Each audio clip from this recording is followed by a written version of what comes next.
Hello and welcome to the speed paint of my cover for Saints and Sinners Volume 2. This video I will dive into what goes into creating a comic book cover as well as what my ideas were.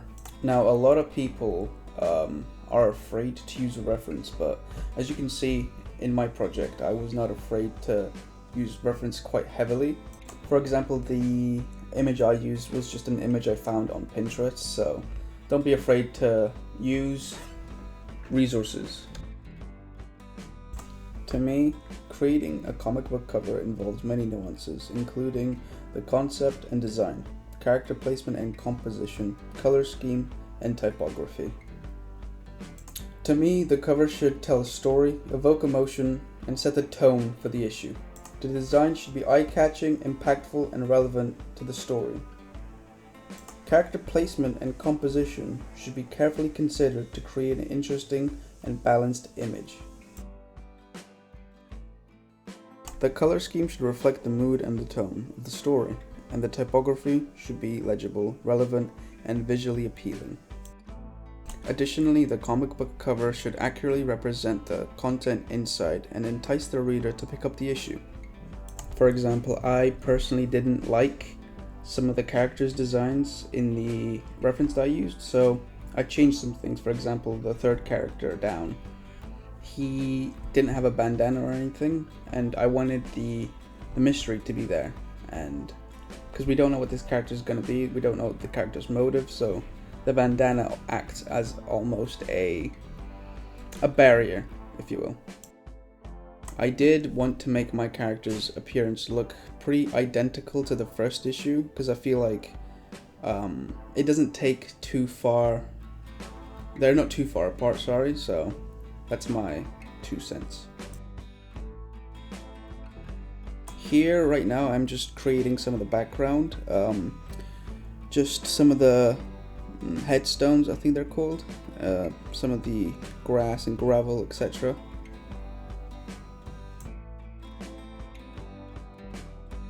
Here I decided to add the logo. It's an original design for the logo, created it myself. I added some additional things to make it look more appealing, especially for this issue. To fill the empty space, I decided to add a character that will be featured in the comic book itself. This may be a secondary character, a main character, I'm not too sure yet, but I'm excited to feature her.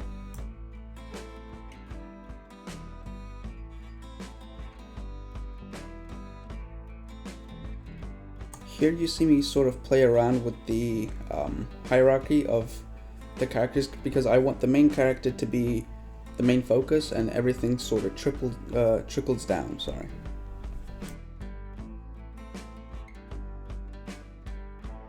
Here I'm adding the dramatic thick lighting that I like to use for this comic book. I just think it's very aesthetically pleasing.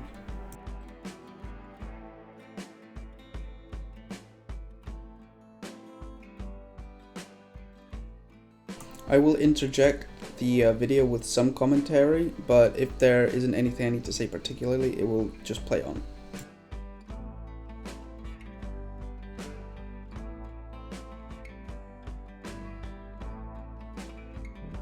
Interestingly, I was struggling to find the lighting for this character, so all I did was I pulled up a Pinterest image of a character that was lit, or positioned, sorry, in the same, like a same sort of position, and then I just copied the lighting that they used.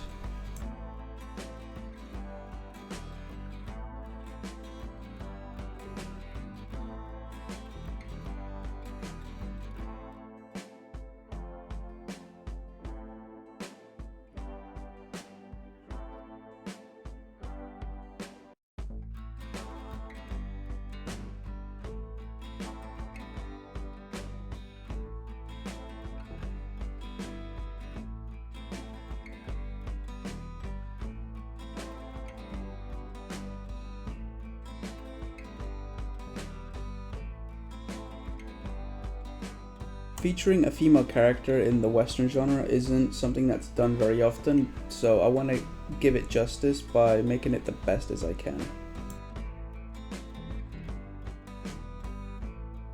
Here I am just defining the background characters.